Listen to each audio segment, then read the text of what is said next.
Somehow, during their last gaming session, she managed to communicate to her characters about the growing threat of Skartaris in David's designated section of the map.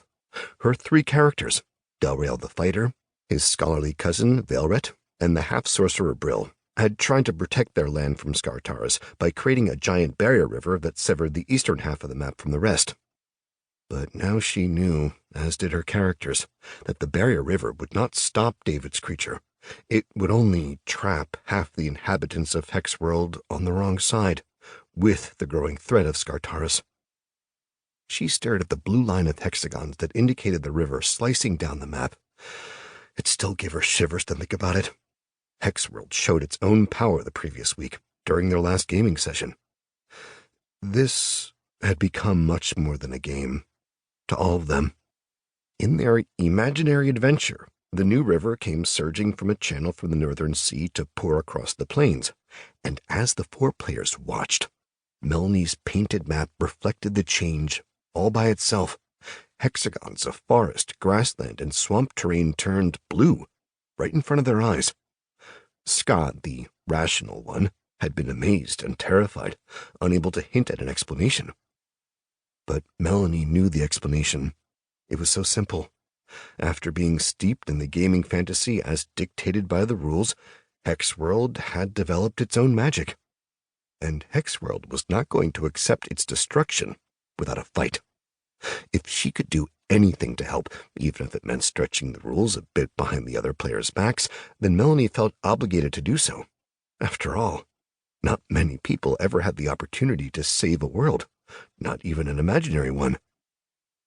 Satisfied that the new paint had dried, Melanie carried the map board out to the kitchen and started to prepare herself for the game. The future of her world would be in the roll of the dice. 1. Enrod's Crossing. Something is terribly wrong here. My own city of Ter has succumbed.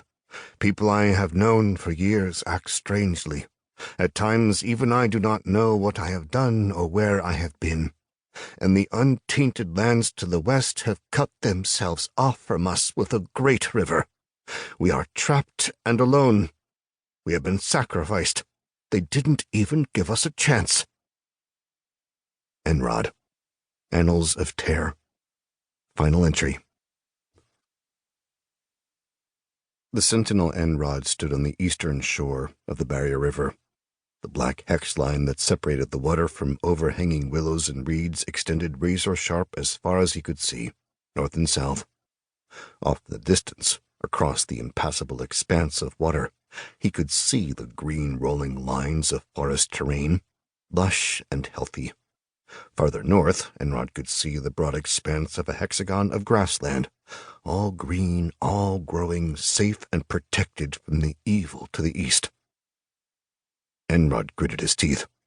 His hand squeezed the 8-sided ruby, the firestone he had carried all the way from Ter. The corners of the gem dug into the skin of his palm. Enrod paid no attention to the pain.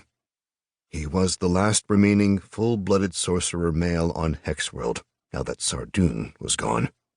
Enrod had used his reserves of magic to keep himself healthy and relatively young-looking, but now the haunted weight of too many years shone out from his eyes. He looked at the green forest terrain across the river. His eyes widened and turned bright. The terrain would not stay green for long. Alien tendrils crept up within him, sliding along his spine inside his skull, like some invading leech. Visions of fire and sorcerous destruction marched across his imagination. Enrod's dark hair had been tangled in the long journey across the map, but he paid no attention to it. Whenever he thought of something else, any other distraction, he felt sharp pain in his head. It would all be better once he brought destruction to the other side of the river, once he showed them what it was like in his city of Ter. Threads of sorcerer blood whipped through his veins like snakes, whispering to him constantly, "Use the power. Show the stronghold that they cannot cut themselves off and leave the rest of Hexworld doomed." They thought they were so safe, so protected. A human fighter character named Delrael had created